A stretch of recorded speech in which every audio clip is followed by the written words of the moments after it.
জনগণের রাজনীতি নাকি রাজনীতির জনগণ, রাজনীতির আয়নায় কতটা প্রতিফলন জনগণের, তাদের অবস্থান কোথায়, সেই হিসেবটি বুঝতে যমুনা টেলিভিশনের রাজনীতির এই আয়োজনে পুরো সময় আপনাদের সাথে আছি আমি রোকসানা আঞ্জুমান নিকোল।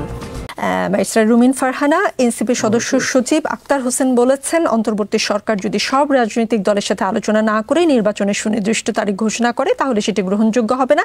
ফ্যাসিবাদ বিরোধী দলগুলো সেটি মানবে না। 4-5 দিনের মধ্যে নির্বাচনের তারিখ দেওয়ার প্রসঙ্গে তিনি কথা বলেছেন। জামায়াত নেতা হামিদুর রহমান আজাদ বলেছেন, 3টা মিটিংয়ে যারা উপস্থিত ছিলেন সবার সাথে কথা হয়েছে, তারা বলেছে এখানে ইলেকশনের কোনো সংলাপ হয়নি, আলোচনা হয়নি। বর্তমান বাংলাদেশে আসলে আপনি কোনটা বিশ্বাস করবেন আর কোনটা করবেন না, এটা একটা বিরাট প্রশ্ন হয়ে দাঁড়িয়েছে। এই যে ধরুন দুদিন আগের মাইলস্টোনের ঘটনাটাই আমরা একটু চিন্তা করি। আমরা দেখলাম ঘটনাটি ঘটবার কিছুক্ষণের মধ্যেই প্রধান উপদেষ্টা একটি ফেসবুক স্ট্যাটাস দিয়ে মানুষের কাছ থেকে অনুদান চাইলেন এবং তিনি একটি হিসাব নাম্বার দিলেন। তার কয়েক মিনিট পরেই সেটি তিনি পোস্ট ডিলিট করতে বাধ্য হলেন। আমরা দেখলাম যে তার কিছুক্ষণ পরে রাত 3টার সময় পরীক্ষাটি ক্যান্সেল হলো, অথচ তার আগে বারবার স্টুডেন্টরা দাবি তুলেছিল যে এরকম একটা ভয়াবহ ট্র্যাজেডি, যেখানে মাইলস্টোন কলেজেরও ছাত্ররা আছে যারা এইচএসসি পরীক্ষা দিচ্ছে, বাট সেসব কোনো কিছুতে কর্ণপাত না করে হঠাৎ রাত 3টার সময় এরকম একটি ঘোষণা আসলো।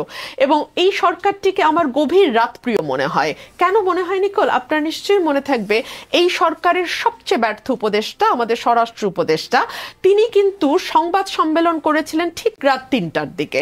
সো এই সরকারটিকে আসলে এই কার্যকলাপের মধ্যে দিয়ে প্রমাণ করতে চায় যে তারা আসলে 24 ঘন্টা জেগেই থাকে, ঠিক যেরকম আওয়ামী লীগ এক সময় দাবি করতো যে শেখ হাসিনা ঘুমান না, তিনি দিনরাত শুধু দেশের জন্য কাজ করেই যাচ্ছেন। এই সরকার হয়তোবা সেটি প্রমাণ করবার জন্য রাত 3টার সময় সংবাদ সম্মেলন করেন কিংবা 3টার সময় পরীক্ষা বাতিলের একটি ঘোষণা দেন। এই নির্বাচন নিয়েই ধরুন না কেন, সরকার কতবার কত রকম কথাবার্তা এখন থেকে মানে শুরু থেকে বলে আসছে। প্রথমে বললো যদি অল্প সংস্কার হয় ছোট প্যাকেজ, যদি বড় সংস্কার হয় বড় প্যাকেজ। অল্প সংস্কার বা ছোট প্যাকেজের মধ্যে কি কি আছে সেটা কিন্তু আমরা এখনো জানলাম না, আবার বড় প্যাকেজের মধ্যে কি কি আছে তাও আমরা জানি না। সরকার টাইম ফ্রেম দিল ডিসেম্বর থেকে জুন পর্যন্ত, এর মধ্যে আবার 6টা মাস চলে আসে। সো আপনি ডিসেম্বর ধরবেন না জানুয়ারি ধরবেন, কেউ বললো ফেব্রুয়ারি ধরবো না মার্চ ধরবো, আবার আরেক পক্ষ বললো না না এপ্রিল বা মে ধরি, আবার আরেক পক্ষ বললো না না জুনেই হতে পারে। সো এই যে বাংলাদেশের যতগুলো রাজনৈতিক দল মোটা দাগে তাদেরকে 6 ভাগে ভাগ করলে এক এক ভাগ কিন্তু এক এক মাস নিয়ে লড়াই করতেই পারে, কারণ সকল কিছুই সরকারের কাছ থেকে এসছে। তারপরে আবার আমরা একটা ফেসবুক ক্যাম্পেইন শুরু করলাম। অনেকে আবার এই সরকারকে ফেসবুকীয় সরকার বলে, মানে সরকার তার মনের কথা, বুকের ব্যথা সকল কিছুই ফেসবুকে প্রকাশ করে। সো এই কারণে দেখা যায় যে সিদ্ধান্তগুলোও ফেসবুকেই আসে। সো এই সরকারটিকে ফেসবুকীয় সরকার বললেও খুব ভুল হয় না। এই সরকার তার ক্ষমতায় থাকবার ইচ্ছা কিংবা সুপ্ত বাসনা কিংবা ধরুন যে কথা সে মুখে বলতে পারছে না গোপন প্রেমের মতো, কিন্তু যা প্রকাশ করার জন্য তার মন আকুলি বিকুলি করছে, তার জন্য কিন্তু সরকার সেই ফেসবুকের সাহায্য নেয়। কিরকম আশঙ্কা করেন বা প্রত্যাশা করেন যে ভোটের তারিখও আমরা ফেসবুকের মাধ্যমে পেতে পারি? এরকম আমি আসছি। তো সেই সরকারটি একবার ধোয়া তুললো, 5 বছর দেখতে চাই, আজীবন দেখতে চাই, যতদিন ডক্টর মোহাম্মদ ইউনূস আছে ততদিন তিনি থাকবেন। একজন মৌলানা সাহেব ওয়াচ করতে গিয়ে এই কথাটিও বললেন যে তিনি আসলে ইউনূস নবীর মতোই একজন, যিনি আমাদের ত্রাণের জন্য, আমাদের জাতির ত্রাণকর্তা হিসেবে আবির্ভূত হয়েছেন। সো সকল কিছুই ফেসবুকে হয়, সকল ভিডিওই আমরা ফেসবুকে পাই। এবং last but not the least, সরকারের সবচেয়ে ইনফ্লুয়েন্সিয়াল উপদেষ্টারা যারা ছাত্র প্রতিনিধির থেকে উপদেষ্টা পদে গেছেন, তারাও কিন্তু বিশাল বিশাল স্ট্যাটাস প্রসব করে জাতিকে বিভিন্ন সময় বিভিন্ন বার্তা দেন। সো আমি একেবারেই অবাক হব না যদি কোনো একদিন রাত 3টার সময় আমরা শফিকুল আলম বা প্রেস সচিবের ফেসবুক স্ট্যাটাসে শুনতে পাই যে অমুক তারিখে নির্বাচন হবে। তবে নির্বাচনের তারিখ ঘোষণা হয়ে যাওয়া মানেই কিন্তু নির্বাচনটি যে হবে তার কোনো নিশ্চয়তা আমরা পাই না। কেন পাই না? কারণ হচ্ছে কিছুদিন আগেই ঠিক মানে এই যে তারিখের কথা যখন ওনার সঙ্গে মিটিং করার পরে একজন দলের নেতা দাবি করলেন যে 4-5 দিনের মধ্যেই হয়ে যাবে নির্বাচনের তারিখ, ঠিক তার একদিন আগে বা 2 দিন আগে সম্ভবত প্রধান উপদেষ্টা আক্ষেপ করে বলছিলেন দেশের যা পরিস্থিতি তাতে কি আর এখন নির্বাচন করা সম্ভব। ঠিক একই ধরনের কথা কিন্তু আমরা জামায়াতে ইসলামের আমিরের মুখেও শুনেছি সেটা যখন পটিয়া বা লালমনিরহাটের ঘটনা ঘটেছে কিংবা যখন সোহাগ হত্যাকাণ্ডটি মিটফোর্ডের সামনে ঘটেছে। সো অনেকগুলো দলই কিন্তু নির্বাচন ঠিক এখনই হয় এটা চাইছে না। ধরুন আপনি এনসিপির যেই নেতার কথা বলছিলেন আক্তার সম্ভবত, তিনি বলেছেন যে সকল দলের সাথে আলোচনা না করে নির্বাচনের তারিখ দিলে সেটা কিন্তু কেউ মানবে না। হ্যাঁ, না মানতেই পারে, তবে সকল দল বলতে আসলে উনি কাদেরকে মিন করেছেন বা সেই মিটিংটা তাহলে কবের মধ্যে হওয়া উচিত? বিকজ আমরা তো একটা টেন্টেটিভ সময় হিসেবে ফেব্রুয়ারিকে ধরে এগুচ্ছি। ফেব্রুয়ারিকে যদি আপনি ধরেন, হাতে আছে আর মাত্র 5 মাস। এই 5 মাসের মধ্যে 3 মাস যাবে আপনার শিডিউল ডিক্লেয়ার করে সকল কিছু অ্যারেঞ্জ করতে। তার আগে ভোটার তালিকা হালনাগাদ এবং ডিলিমিটেশনের যেই ডিসপিউটগুলো আছে সেগুলো রিজলভ করতে হবে।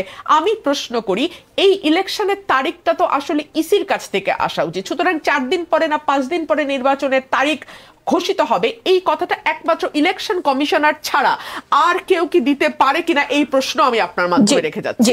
নির্বাচন কমিশনে দলের আয় ব্যয়ের হিসাব জমা দিয়েছে বিএনপি আয় দেখিয়েছে 15,65,94,842 টাকা, ব্যয় হয়েছে 4,80,04,823 টাকা। আপনাদের উদ্বৃত্ত আছে 10,85,90,019 টাকা। আপনাদের আয় 15 কোটি টাকা। এত বড় দল, আসলে আমি ভাবছিলাম আয়টাকে একটু দলের তুলনায় কম কিনা। সারা দেশে বিএনপি নেতাকর্মীরা যে কোটি কোটি টাকা চাঁদাবাজি করে, দখল বাণিজ্য করে, এসব করে বেড়াচ্ছে, সেগুলো দলের ফান্ডে না দিয়ে কি কিছু কিছু দলের ফান্ডে দেয় না, না পুরোটাই নিজেরা রেখে দেয়? 15 কোটি টাকা আয় কমই মনে হচ্ছে না?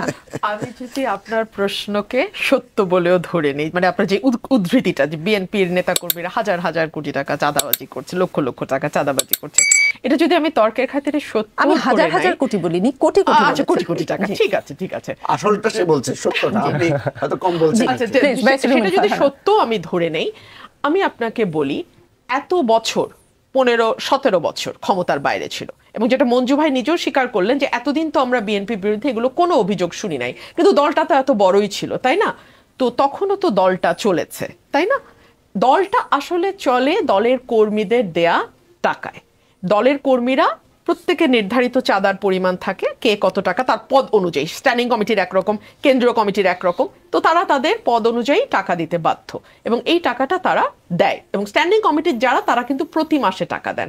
1, 2 হচ্ছে আমরা অনুদানও পাই, বিভিন্ন বড় বড় ব্যবসায়ী আমাদেরকে অনুদান দেন দলে। শুধু তো বিএনপি না, আওয়ামী লীগ, জাতীয় পার্টি, জামাত, অন্যান্য দলেরও বড় বড় ডোনার থাকে, এবং এটা মানে সারা বিশ্বব্যাপী রাজনৈতিক দলগুলো এভাবেই চলে, অনুদানে চলে। তো সেই অনুদানের টাকাও যুক্ত হয়, আমাদের কিছু প্রকাশনা আছে আমাদের দলের তরফ থেকে, সেগুলোর কাছ থেকেও আসে। আপনি এখন খরচের খাতটা দেখেন, নর্মালি যখন আমরা জেলা পর্যায়ে কোনো বা বিভাগীয় পর্যায়ে কোনো মিটিং করি, এই জায়গায় আপনার প্রশ্নের উত্তরটা আছে। আমাদের বিভাগীয় যেই নেতারা থাকেন তারা যুগ্ম মহাসচিব পদমর্যাদার হন, কিংবা খুব কম হলেও তারা অ্যাটলিস্ট একটা বড় সম্পাদকীয় পদে থাকেন। সাংগঠনিক সম্পাদক তো আছেই। সো বিভাগীয় পর্যায়ে সাংগঠনিক সম্পাদক, যুগ্ম মহাসচিব, ওই এলাকার যারা আছেন এবং যারা এমপি ক্যান্ডিডেট আছেন, তারা সকলে মিলেই কিন্তু মিটিং এবং অন্যান্য আয়োজনের যেই খরচ, এবং ঢাকা থেকে যখন কেন্দ্রীয় নেতৃবৃন্দ যান, ফর এক্সাম্পল কক্সবাজার যাচ্ছেন কিংবা ধরুন সিলেটে যাচ্ছেন, তখন লোকাল লিডার যারা আছেন তারা কিন্তু আমাদের ব্যয় বহন করেন। সো এটা কিন্তু এমন না যে দলের ফান্ড বা কেন্দ্র থেকে, দপ্তর থেকে সেই টাকাটা দেয়, নো, এটা লোকাল লিডাররা বের করে।